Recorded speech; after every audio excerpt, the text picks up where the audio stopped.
Class बच्चों, हमने एक चैप्टर स्टार्ट किया हुआ था अकाउंटिंग इक्वेशन।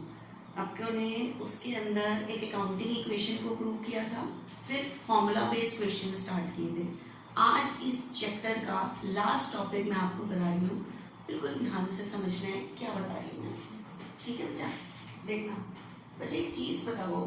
अगर मान लो मैंने आपको एक चीज़ बताई थी कि we maintain the accounts on the behalf of business, हमें जो अकाउंट मेंटेन करने हैं वो बिजनेस की तरफ से करने हैं।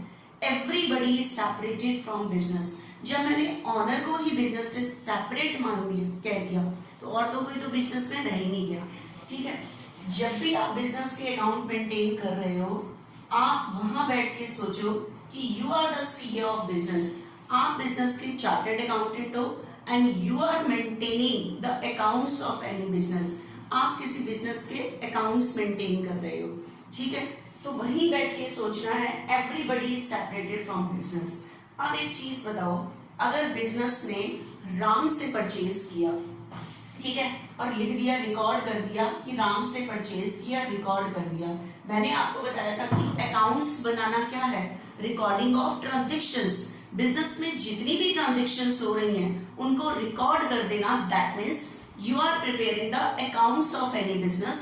That means you are maintaining the accounts of any business. अब एक और चीज देखो, आप अकाउंट्स बना रहे हो बच्चों, राम से परचेज किया, आपने रिकॉर्ड कर दी अपनी ट्रांजेक्शन को। फिर आपने श्याम से परचेज किया 2 लाख का, फिर रिकॉर्ड कर दिया आपने। ठीक है, उसके बाद आपने मोहन से परचेज किया, रिकॉर्ड कर दिया यहाँ पे।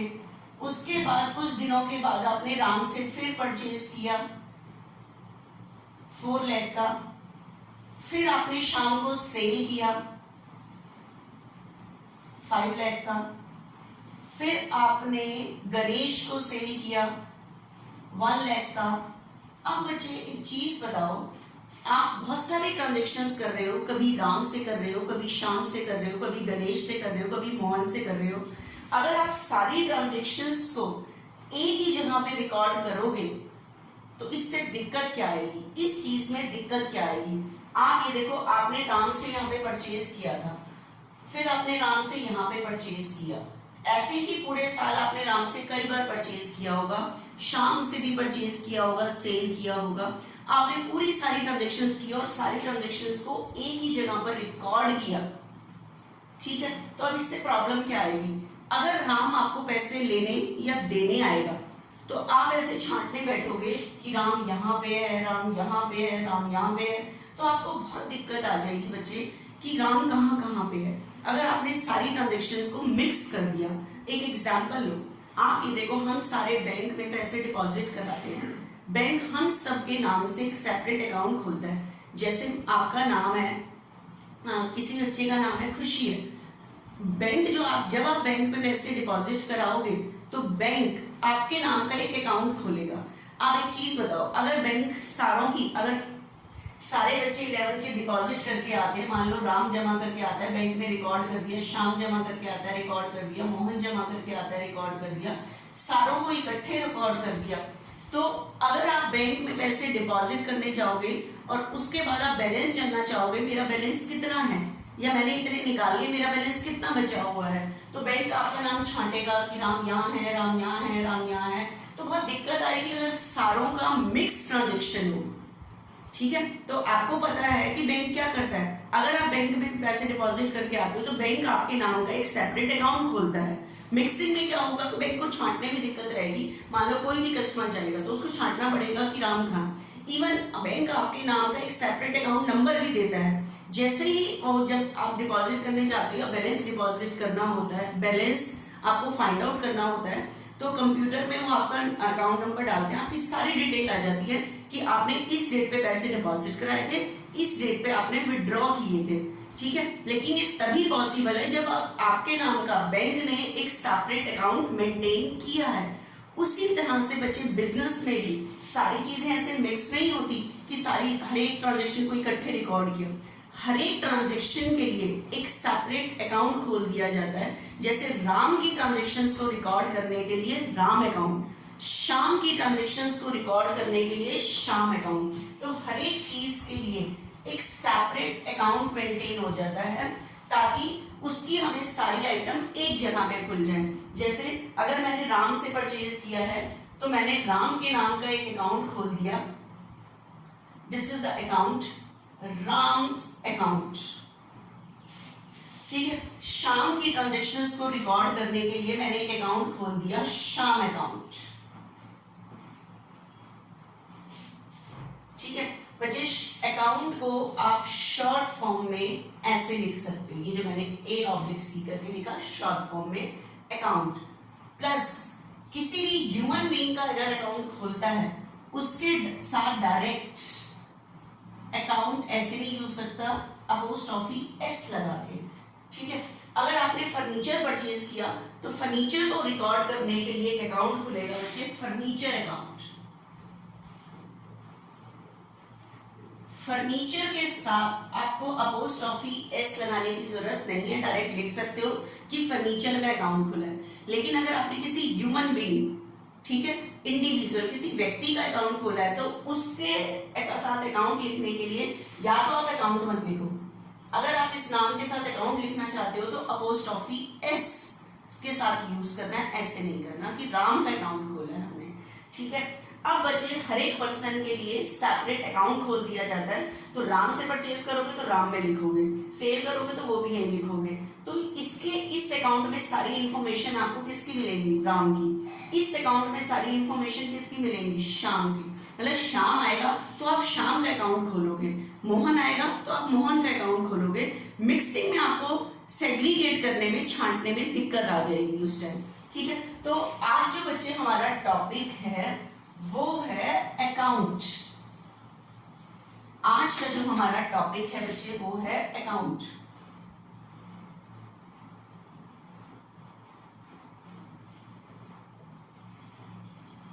अकाउंट, ठीक है, अभी अभी मैंने कहा था कि हर एक पर्सन के लिए एक सेपरेट अकाउंट खुल जाता है, लाइक राम अकाउंट। ठीक है, राम अकाउंट ये एक अकाउंट है, राम का अकाउंट है।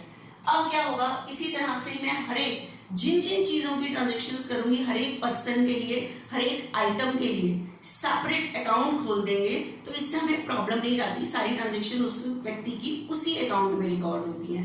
ठीक है, तो अब मैं अकाउंट को कैसे डिफाइन करूं। जैसे मैंने एक राम अकाउंट खोला है, Ram's account. Account is a specific place. Account is a specific place. Account वो specific place है in which the transaction of particular person and item are recorded. Account वो specific place है जिसमें एक व्यक्ति की सारी ट्रांजेक्शन क्या होती है, रिकॉर्ड। इसमें मोहन की नहीं हो सकती, इसमें सिर्फ मोहन की ट्रांजेक्शन्स को ही रिकॉर्ड करो, सॉरी राम की ट्रांजेक्शन को ही रिकॉर्ड करोगे। मोहन का अकाउंट खोलोगे तो उसमें मोहन की ट्रांजेक्शन्स को ही रिकॉर्ड करोगे। तो कहने का मतलब है अकाउंट, ये जो मैंने अकाउंट खोला इसमें सिर्फ उसी पर्सन की ट्रांजेक्शन्स रिकॉर्ड होगी जिसका आप अकाउंट खोल रहे हो। फर्नीचर अकाउंट खोल रहे हो तो उसमें फर्नीचर की ट्रांजेक्शन्स रिकॉर्ड होंगी। मशीनरी अकाउंट खोल रहे हो तो उसमें मशीनरी की ट्रांजेक्शन्स रिकॉर्ड होंगी। मतलब सेपरेट चीजें मेंटेन होती हैं बिल्कुल। ठीक है, तो आज जो हमारा टॉपिक है बच्चे वो है हमारा अकाउंट, टॉपिक है अकाउंट। ठीक है, कि हम अभी तक तो मैंने आपको ट्रांजेक्शन्स बताया था, अब जो हमारा टॉपिक आएगा how to maintain the accounts, कोई अकाउंट बनता कैसे है। ये तो अभी मैं अकाउंट के मीनिंग पे आई कि account is a specific place in which the transaction of particular person and item are recorded. Account वो स्पेसिफिक प्लेस है जिसमें एक व्यक्ति या आइटम्स जिसका भी हम अकाउंट बना रहे हैं उसकी सारी ट्रांजेक्शन्स रिकॉर्ड होती हैं। जैसे मैं एक राम अकाउंट बना रही हूं, ये अकाउंट है। Every account has two sides. Every account has two sides. हर एक अकाउंट के दो साइड होते हैं। तो मैं लाइन खींच के मैंने अकाउंट के दो कर दिए, this side and this side. This side is left hand side and right hand side. हर एक अकाउंट के दो साइड होते हैं, लेफ्ट हैंड साइड और राइट हैंड साइड। ठीक है, अब बच्चे जैसे हम रोड पे चलते हैं, देखो कुछ ना कुछ रूल्स डिसाइड हुए हैं कि ये लेफ्ट हैंड साइड है और ये कौन सा साइड है, राइट हैंड साइड। उसी तरह से अकाउंट मेंटेन करने के लिए भी कुछ वर्ड यूज हुए हैं जो आपको यूज करने हैं। इस साइड को हम लेफ्ट हैंड साइड को लेफ्ट हैंड साइड नहीं कहते, डेबिट साइड कहते हैं। कौन सा साइड कहते हैं, डेबिट साइड, ठीक है। राइट अकाउंट के राइट हैंड साइड को हम राइट हैंड साइड नहीं कहेंगे, credit side, credit side. Debit को शॉर्ट फॉर्म में लिखते हैं डीआर, इस तरह से लिखते हैं, पूरी स्पेलिंग डेबिट लिखने की जरूरत नहीं है, शॉर्ट फॉर्म में लिखते हैं डीआर। क्रेडिट को शॉर्ट फॉर्म में लिखते हैं बच्चे सीआर डॉट, क्रेडिट साइड, ठीक है। तो every account has two side, हर एक अकाउंट के दो साइड होते हैं। This side left hand side is debit side and right hand side is credit side.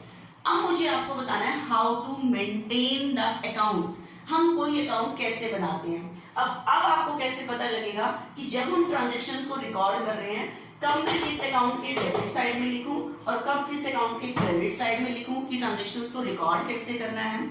अभी आपके माइंड में एक और क्वेश्चन आ रहा होगा कि ma'am what is the debit, what are the debit और क्रेडिट। डेबिट और क्रेडिट क्या है बच्चे, डेबिट और credit are the accounting terms. जैसे आप मैथमेटिक्स में होता है सम करने के लिए साइन होते हैं, प्लस माइनस, ये सारी मल्टीप्लाई, ये सारी चीजें। तो डेबिट और credit are the plus minus of accountancy. Accountancy में ये नहीं करते हम प्लस हो गया माइनस हो गया, हम कोई भी ट्रांजेक्शन्स को रिकॉर्ड करते हैं डेबिट और क्रेडिट करके। डेबिट और credit are the accounting terms, ये अकाउंट्स की अकाउंटिंग टर्म्स हैं, हमें अकाउंट्स मेंटेन करने के लिए यूज करनी पड़ती हैं, ठीक है। आपको पता है आप बैंक में पैसे डिपॉजिट करके आते हो, ये नहीं वो आपको प्लस माइनस कर रहा है, वो जो ट्रांजैक्शंस को रिकॉर्ड कर रहा है या तो आपको वो डेबिट कर रहा है या वो आपको क्रेडिट कर रहा है। तो डेबिट और क्रेडिट को आप ये कह सकते हो प्लस माइनस ऑफ अकाउंटेंसी। जैसे मैथमेटिक्स में प्लस माइनस साइंस यूज होते हैं, उसी तरह से अकाउंटेंसी में ट्रांजैक्शंस को रिकॉर्ड करने के लिए टर्म्स यूज होती हैं डेबिट और क्रेडिट। अब आपने डेबिट क्रेडिट प्लस माइनस नहीं, डेबिट और क्रेडिट ट्रांजैक्शंस को रिकॉर्ड करना सीखना है, ठीक है, डेबिट और क्रेडिट करके। तो डेबिट और credit are the accounting terms of accountancy, या आप ये कह सकते हो प्लस माइनस ऑफ अकाउंटेंसी। ये अकाउंटेंसी के बच्चे प्लस और माइनस हैं, ठीक है। तो अब मेरी बात को ध्यान से सुनना कि every account has a two side, debit side और क्रेडिट साइड। अब आप कहोगे कि हमें इस अकाउंट में ट्रांजैक्शंस को रिकॉर्ड कैसे करना है। आपको पता कैसे चलेगा कि अगर आप राम का अकाउंट बना रहे हो तो कब किस अकाउंट के डेबिट साइड में लिखें, कब किस अकाउंट के क्रेडिट साइड में लिखें। तो ये सीखने के लिए कब किस अकाउंट के डेबिट साइड में लिखें, कब किस अकाउंट के क्रेडिट साइड में लिखें, तो इसके लिए मेरे पास दो अप्रोच हैं, दो सिस्टम है ये सीखने के लिए कि कब किस अकाउंट के डेबिट साइड में लिखें और कब किस अकाउंट के क्रेडिट साइड में लिखें, ठीक है। तो हमारा टॉपिक स्टार्ट हुआ था account. Account is a specific place in which the transactions of particular person और आइटम आर रिकॉर्डेड, जिसमें एक व्यक्ति या एक आइटम की ही सारी ट्रांजैक्शंस रिकॉर्ड होती हैं। Every account has a two side, हर एक अकाउंट के दो साइड होते हैं। आपको पता है ये जो हम अकाउंट बना रहे हैं इन्हें टी शेप का अकाउंट भी कहते हैं। किसके अकाउंट, टी। देखो इसकी शेप कैसे है, मैंने ऐसे लाइन खींची और सेंटर में एक लाइन खींची, तो ये टी शेप के अकाउंट है। तो अब आपको बताना सीखना है how to prepare T shape account. ये टी शेप अकाउंट बनते कैसे हैं, ठीक है। Every account has a two side, debit side and credit side. Debit and credit are the accounting terms of accountancy. लेकिन अब आपको सीखना है कि कब किस अकाउंट के डेबिट साइड में लिखें और कब किस अकाउंट के क्रेडिट साइड में लिखें। ये सीखने के लिए कि कब किस अकाउंट के डेबिट साइड में लिखें और कब किस अकाउंट के क्रेडिट साइड में लिखें, ये सीखने के लिए मेरे पास बच्चे दो अप्रोच हैं। ये सीखने के लिए कब किस अकाउंट के मुझे डेबिट साइड में रिकॉर्ड करना है ट्रांजैक्शंस को, कब क्रेडिट साइड में रिकॉर्ड करना है। तो इसके लिए बच्चे मेरे पास दो अप्रोच हैं, एक तो दो सिस्टम कह लो, एक तो बच्चे American American system and English system. दो रूल सीखने के लिए, डेबिट और क्रेडिट का रूल सीखने के लिए आपके पास दो सिस्टम है, एक तो अमेरिकन सिस्टम और इंग्लिश सिस्टम। इंग्लिश सिस्टम से डेबिट क्रेडिट हम नेक्स्ट चैप्टर में सीखेंगे। इस चैप्टर में हम टी शेप अकाउंट कैसे मेंटेन करते हैं ये हम अमेरिकन सिस्टम के अकॉर्डिंग सीखेंगे। अब मेरी बात को बहुत ध्यान से सुना, इसके अंदर जो मैं आपको रूल्स बता रही हूँ, these are the golden rules of accountancy. ये आप जब तक अकाउंटेंसी पढ़ोगे ये बहुत काम आने वाली चीजें हैं आपकी, ठीक है। तो American, according to American system, ये सिस्टम बताएगा कि कब किस अकाउंट के डेबिट में लिखना है, कब किस अकाउंट के क्रेडिट साइड में लिखना है आपने, ठीक है। तो एक बार देखना ध्यान से, according to this system there are 5 types of accounts. Accounts कितने टाइप्स के होते हैं? 5, ठीक है। 3 तो आपकी वही अकाउंटिंग इक्वेशन वाले नाम हैं, ध्यान से देखना। First one is assets account, ठीक है, assets account. Second is capital account, liabilities account, 4 income account, expense account. According to American system there are 5 types of accounts. accounts कितने टाइप्स के होते हैं? 5 टाइप्स के। देखो 3 तो नाम वही आ गए। बिजनेस में या तो असेट का अकाउंट खुलता है, या कैपिटल अकाउंट खुलता है, या लायबिलिटीज अकाउंट। 2 एक्स्ट्रा चीजें हो गई, एक्सपेंस खर्चों के अकाउंट, इनकम के अकाउंट। जैसे रेंट पे करना मेरे लिए एक्सपेंस है, रेंट रिसीव करना मेरी इनकम है। तो आपके 3 नेम्स तो बिल्कुल वही हो गए बच्चे कि जो हम कर रहे थे।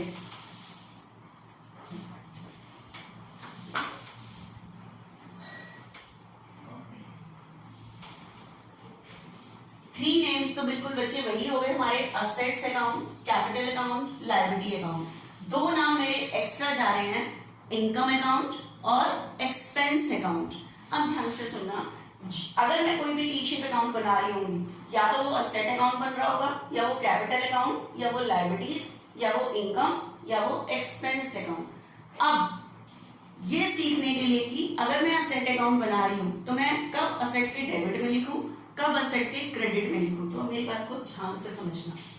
आउट ऑफ दीज, इनमें से असेट और एक्सपेंस, बच्चे इनका हमेशा डेबिट बैलेंस होता है। कौन सा बैलेंस होता है? डेबिट। थोड़ा सा इस टर्म को याद रखना। इसका बच्चे कौन सा बैलेंस होता है? Debit balance. डेबिट बैलेंस का मतलब है कि इसकी ट्रांजैक्शंस हमेशा कौन सी साइड पे रिकॉर्ड होंगी? डेबिट साइड पे, ठीक है। उसके बाद बच्चे कितनी चीज बची? कैपिटल, लायबिलिटीज और इनकम। इनका कौन सा बैलेंस होता है? क्रेडिट बैलेंस, ठीक है। आप सीधा सीधा ध्यान रख लेना बच्चे। देखो ये फिंगर्स हैं 5, assets account, capital account, liabilities account, income account और एक्सपेंस।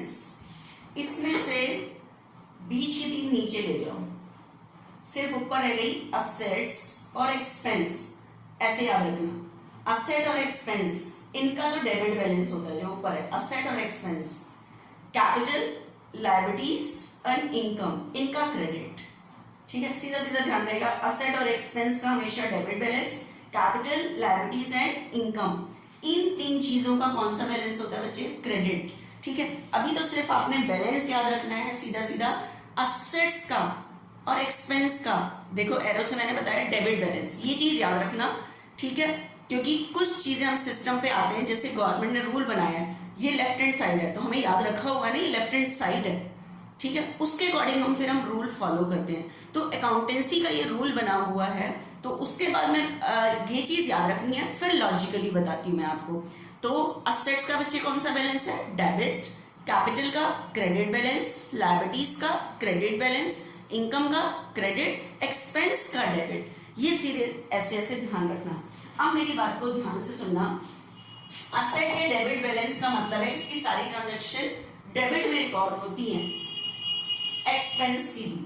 कैपिटल, लायबिलिटीज और इनकम, इनकी कहाँ रिकॉर्ड होती है? क्रेडिट में। लेकिन कई बार ये जो असेट और एक्सपेंस का मैंने डेबिट बताया है, ये कई बार क्रेडिट हो जाता है। कब होता है? अब ये जो कैपिटल, लायबिलिटीज और इनकम है, ये भी कई बार डेबिट हो जाता है। क्यों होता है, कैसे होता है, मेरी बात को ध्यान से समझना मुझे। देखो ध्यान से बच्चों, ये तराजू है, होता है ना तराजू, तोलने वाला जो होता है, ठीक है, ये तराजू है। आपको पता है जो तराजू होता है उसके दो साइड होते हैं। मैं दोनों साइड को एक नाम देंगी, this is the debit side and this is the credit side. ध्यान से समझना, डेबिट साइड और क्रेडिट साइड है। अब मेरे पास इस तराजू पे रखने के लिए एक लोहे का वेट होता है। मैंने इस तराजू पे अभी कोई वेट नहीं रखा, तो आपको पता है दोनों साइड इक्वल है, बिल्कुल इक्वल है। ये डेबिट साइड है, ये क्रेडिट साइड है, ठीक है। इस पे रखने के लिए मेरे पास वेट चाहिए मुझे, ठीक है। अभी मैंने इस पे कोई वेट नहीं रखा, दोनों साइड देखो बिल्कुल इक्वल है। अब मुझे इस डेबिट साइड को 50 kg से इंक्रीज करना है। कौन सी साइड को इंक्रीज करना है? डेबिट साइड को। ये डेबिट साइड है, तराजू ऐसे, इस साइड को इंक्रीज करना है। तो अब बताओ मुझे इस साइड को इंक्रीज करना है, तो मैंने 50 kg का एक वेट उठाया लोहे का, जो तराजू पे रखने का होता है। तो मैंने देखो कौन सी साइड पे रख दिया? डेबिट साइड पे रख दिया। तो मैंने इसे डेबिट साइड पे रख दिया, तो बताओ ये तराजू ऐसे चला जाएगा, ये इंक्रीज हो गया डेबिट साइड। कौन सी साइड को इंक्रीज किया? डेबिट साइड को। तो जब मेरे को इंक्रीज करना था तो मैंने वेट डेबिट साइड पे ही रखा। अब मुझे बताओ ये जो डेबिट साइड है, इसको मैंने 50 kg से इंक्रीज किया है। अब मुझे इसे 10 kg से डिक्रीज करना है। इस डेबिट साइड को 10 kg से डिक्रीज करना है। चलो एक मिनट, मुझे इस डेबिट साइड को 10 kg से और इंक्रीज करना था, तो मैंने वेट यहीं पे रखा और नीचे चला गया, ये वहीं का वहीं है।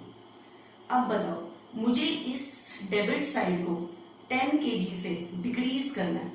तो 10 kg से डिक्रीज करना है, ये नहीं कि आप 10 kg का वेट डेबिट से हटा दोगे, नो।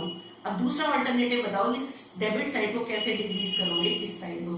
तो आपने 10 kg का एक और वेट उठाया, तो उसे कौन सी साइड पे रख दिया? क्रेडिट साइड पे। ये तराजू ऐसे हिल जाएगा, इस तरह से हिल जाएगा, ठीक है, क्लियर। जब मैंने इंक्रीज करना था तो डेबिट को, तो वेट डेबिट पे रखा। लेकिन जब मुझे डेबिट साइड को डिक्रीज करना था, तो मैंने वेट डेबिट में नहीं रखा, कहाँ पे रखा? क्रेडिट पे रखा मैंने, ठीक है। फिर से लो एक बारी, ये तराजू है, बिल्कुल इक्वल है, ठीक है। मैंने इस पे कोई वेट नहीं रखा, बिल्कुल भी कोई वेट नहीं रखा हुआ अभी, ठीक है। इस पे मैंने अभी बच्चे जरा सा भी वेट नहीं रखा, ठीक है। अब मेरी बात को ध्यान से सुनना, ये क्रेडिट साइड है।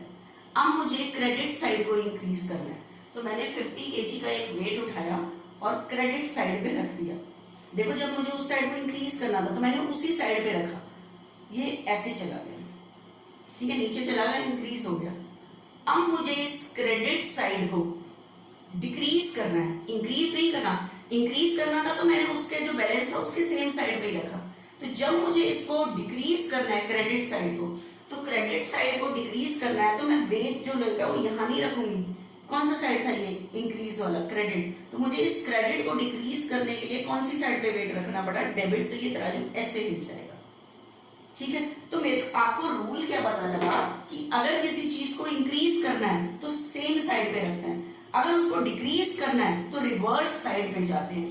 कैसे? जैसे आपको पहले तो ये ध्यान रखना है, असेट और एक्सपेंस इनका कौन सा बैलेंस है? Debit balance. कौन सा बैलेंस? Debit balance. असेट और एक्सपेंस इन दोनों का कौन सा बैलेंस है बच्चे? डेबिट बैलेंस है, ठीक है। तो असेट का बच्चे अगर डेबिट बैलेंस है, पहले तो बैलेंस ध्यान रखो डेबिट। तो अगर मुझे असेट को इंक्रीज करना है तो मुझे वेट कहां पे देना पड़ेगा? डेबिट। इंक्रीज पे सेम साइड, जो उसका बैलेंस होता है उसके सेम साइड। बाई चांस मुझे असेट को डिक्रीज करना है तो मैं डेबिट में नहीं, कौन सी? डिक्रीज करने के लिए उसके अपोजिट साइड पे जाते हैं। कौन सी साइड पे जाते हैं? अपोजिट साइड में। तो अब मुझे कोई वेट नहीं रखना, रिकॉर्ड करना है कि असेट का बताओ कौन सा बैलेंस होता है? डेबिट। असेट का बच्चे कौन सा बैलेंस होता है? डेबिट। इंक्रीज पे अगर मैं असेट को इंक्रीज करना है तो वेट मुझे कहां पे देना पड़ेगा? डेबिट। मतलब ट्रांजैक्शंस को रिकॉर्ड कौन सी साइड पे करना पड़ेगा? डेबिट साइड पे, ठीक है।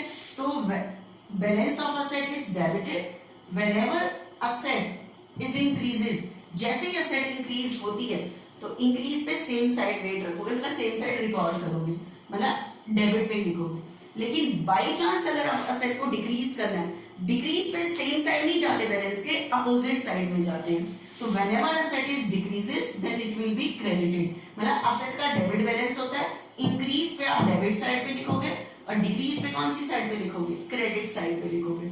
उसके बाद दूसरी चीज बताओ, कैपिटल का कौन सा बैलेंस होता है, क्रेडिट। अच्छा, कैपिटल का क्रेडिट बैलेंस होता है, अगर मुझे कैपिटल को इंक्रीज करना है तो वेट सेम साइड पे रखना पड़ेगा, मतलब ट्रांजैक्शन को सेम साइड पे रिकॉर्ड करना पड़ेगा, ठीक है। तो कैपिटल का क्रेडिट बैलेंस, इंक्रीज पे क्रेडिट, बाई चांस मुझे इस क्रेडिट साइड को डिक्रीज करना है तब अपोजिट साइड पे जाएंगे, डेबिट साइड पे जाएंगे, ठीक है। डिक्रीज पे बचे डेबिट, सेम।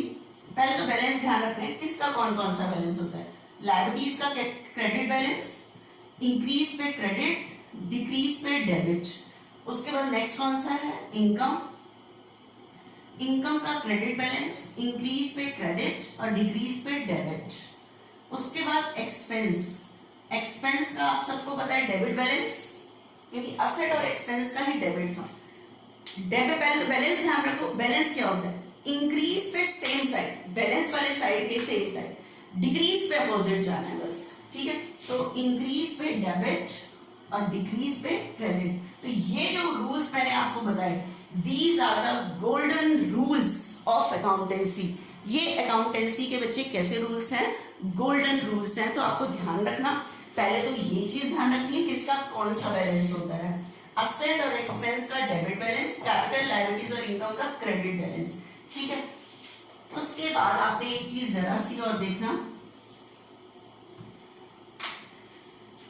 असेट और एक्सपेंस इनका कौन सा बैलेंस है, डेबिट, डेबिट इंक्रीज होने पर ही सेम साइड पे रहेंगे, मतलब असेट अगर इंक्रीज होती है तो डेबिट पे ही रहेगी, बाई चांस अगर असेट और एक्सपेंस डिक्रीज होते हैं तब क्रेडिट साइड में लिखोगे। उसके बाद कैपिटल, लायबिलिटीज और इनकम, इनका कौन सा बैलेंस था, क्रेडिट, ठीक है, इनका क्रेडिट बैलेंस था, इंक्रीज पे सेम साइड रिकॉर्ड करना है, ठीक है, इंक्रीज पर क्रेडिट ही होंगे, बाई चांस आपने क्रेडिट को डिक्रीज करना है तो यहां वेट नहीं रखोगे, अपोजिट साइड में जाओगे, डेबिट साइड में जाओगे, ठीक है, डेबिट साइड, क्लियर। तो आपको बच्चे आज ये रूल्स बिल्कुल अच्छे से याद करने हैं, इसके बेस पे ही अब मुझे अभी सम कराने हैं, ठीक है। ध्यान से सुनना, असेट का कौन सा बैलेंस होता है, डेबिट, इंक्रीज पे सेम साइड डेबिट, डिक्रीज पे क्रेडिट, कैपिटल का कौन सा बैलेंस होता है, क्रेडिट, इंक्रीज पे अपने बैलेंस वाले साइड पे, डिक्रीज पे डेबिट। उसके बाद लायबिलिटीज, लायबिलिटीज का कौन सा बैलेंस होता है, क्रेडिट, इंक्रीज पे सेम साइड क्रेडिट, डिक्रीज पे डेबिट। उसके बाद इनकम, इनकम का कौन सा बैलेंस होता है, क्रेडिट, इंक्रीज पे क्रेडिट, डिक्रीज पे डेबिट। लास्ट बचा एक्सपेंस, एक्सपेंस का कौन सा बैलेंस होता है, डेबिट, इंक्रीज पे डेबिट, डिक्रीज पे क्रेडिट। मतलब आपको सीधा सीधा पहले तो इन फाइल्स का बैलेंस ध्यान रखना, असेट और एक्सपेंस का डेबिट, कैपिटल, लायबिलिटीज, इनकम का क्रेडिट। इंक्रीज पे ही अपने सेम साइड रहेंगे, रिकॉर्ड होंगे, डिक्रीज पे जाएंगे अपोजिट पे। ये तीन चीजें, क्रेडिट बैलेंस, इंक्रीज पे क्रेडिट ही रहेंगे, डिक्रीज पे डेबिट जाएंगे। तो आपने पहले ये रूल्स अच्छी तरह से जब लर्न हो जाएं तो मुझे ग्रुप पे मैसेज करना कि मैम क्लियर है कि हमें क्या क्या है। ध्यान रखना, ये जो accounting terms, accounting debit credit क्या है, अकाउंटिंग टर्म्स ऑफ अकाउंटेंसी। तो ये गोल्डन रूल्स हैं, बहुत अच्छे से ध्यान रखना, क्योंकि आज जो मैंने अकाउंट का टॉपिक कराया है टी शेप अकाउंट है, उसके दो साइड मैंने बताया, डेबिट और क्रेडिट। ये सीखने के लिए कब किस अकाउंट के डेबिट में लिखें, कब किस अकाउंट के क्रेडिट में लिखें, तो डेबिट और क्रेडिट का रूल सीखना पड़ेगा। And debit and credit are what, these are the accounting terms of accountancy, या ये कह लो प्लस माइनस ऑफ अकाउंटेंसी, ठीक है। अब नेक्स्ट उसमें हम फिर सम करते हैं।